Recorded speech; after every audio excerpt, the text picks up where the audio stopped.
Hello students, आज हम देख रहे हैं क्लास 4 चैप्टर 12 एक्सरसाइज 12.8। मैं यहाँ पे रत्नासागर पब्लिकेशन की लिविंग मैथ्स टेक्स्ट बुक का यूज़ कर रही हूँ। आप चाहे तो कोई भी टेक्स्ट बुक यूज़ कर सकते हैं। इस चैप्टर के आगे की एक्सरसाइजेस के वीडियो मैं ऑलरेडी बना चुकी हूँ, तो आप लोग देख सकते हो। अब यहाँ पे हमें कहा गया है सॉल्व द स्टोरी सम्स। यहाँ पे स्टोरी सम्स दिए हैं, सो शुरू करते हैं।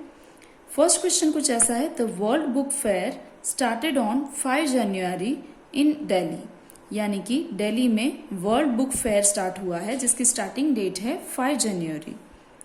इट एंडेड ऑन 13 जनवरी, यानी कि इसके एंडिंग डेट जो है यानी कि वो फेयर उस 13 जनवरी को खत्म हो जाता है। For how many days did it last, यानी कि 5 जनवरी से 13 जनवरी तक अगर ये फेयर चला है तो वो कितने दिनों तक चला, हमें बीच का ड्यूरेशन ढूंढना है। तो देखते हैं हम लोग, हमें काउंटिंग करना है 5 जनवरी से 13 जनवरी तक कितना डेज होते हैं। आप चाहे तो उंगलियों पर भी काउंट कर सकते हैं, मैं यहाँ पे मेथड के साथ सिखा रही हूँ। सो देखते हैं हमारी नोटबुक में।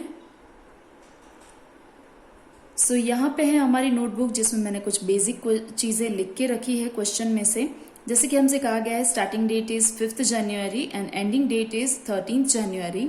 सो number of days in January, तो हम ऐसा कह सकते हैं कि अगर हम एंडिंग डेट में से स्टार्टिंग डेट तक के डेज, मतलब स्टार्टिंग डेट से एंडिंग डेट तक के डेज गिन ले तो हमें पता चल जाएगा।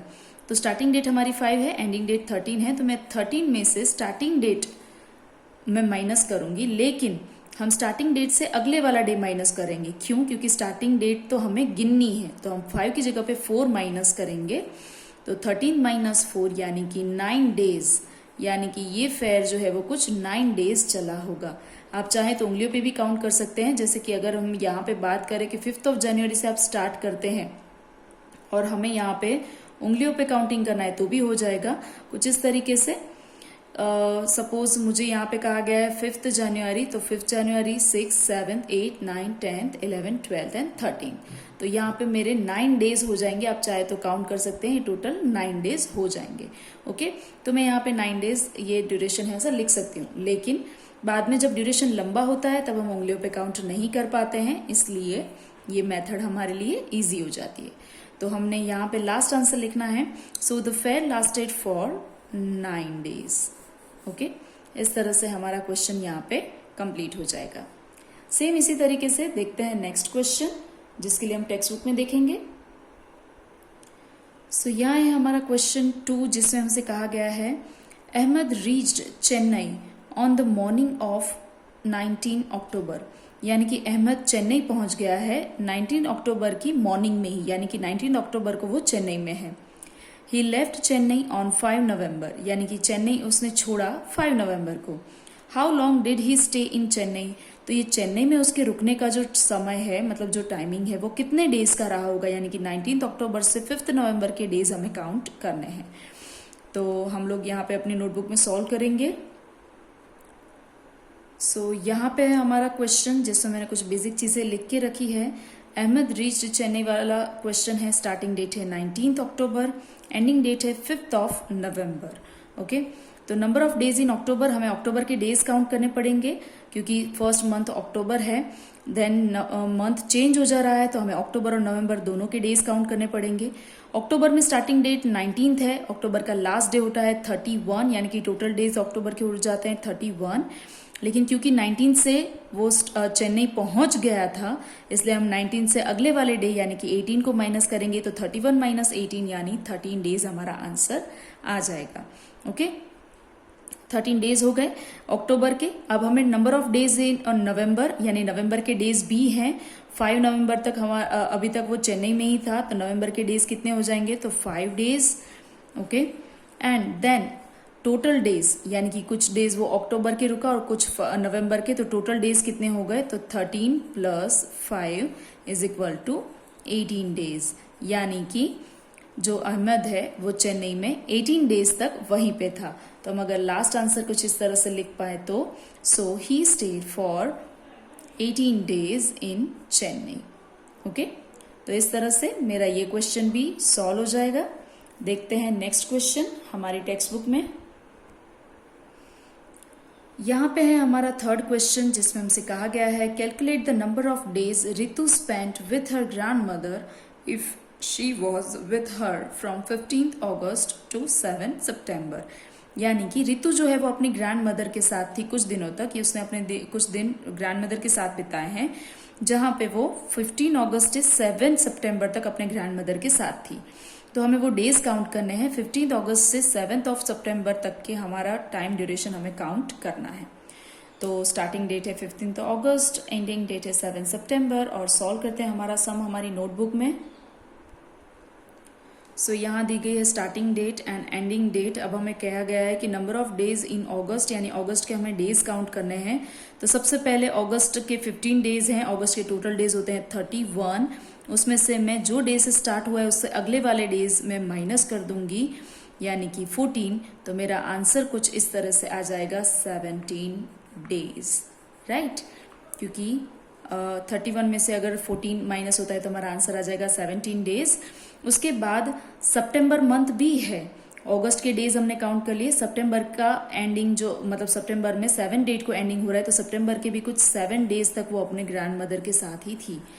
तो सितंबर के हो जाएंगे 7 डेज।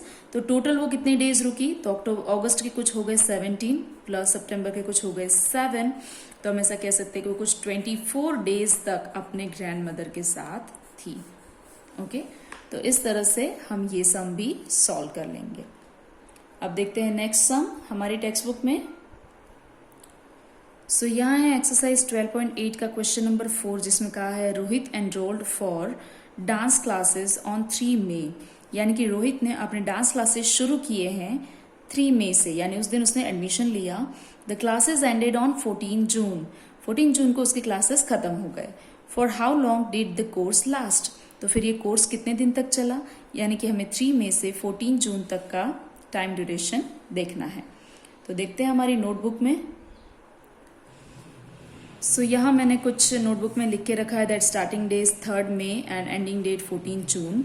तो सबसे पहले मई के डेज काउंट कर लेते हैं। तो number of days in May is equal to total number of days May के, जो कि 31 होते हैं। एंड मई में स्टार्टिंग हुआ है 3rd से, इसलिए हम माइनस करेंगे उसकी 2nd डेट। तो 31 minus 2 is equal to 29 days, यानी कि मई के 29 डेज तक चालू था। उसके बाद जून में भी उसका कोर्स चालू ही था, जो कि 14 जून तक था। तो number of days in June is equal to 14 days.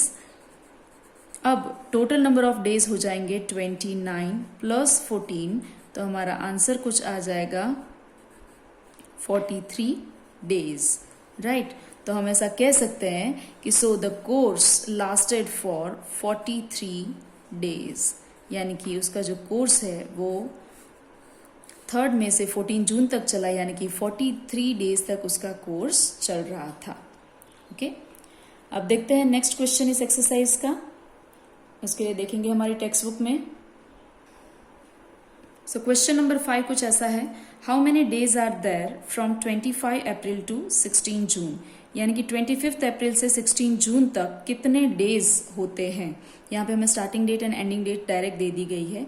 तो शुरू करते हैं हमारी नोटबुक में।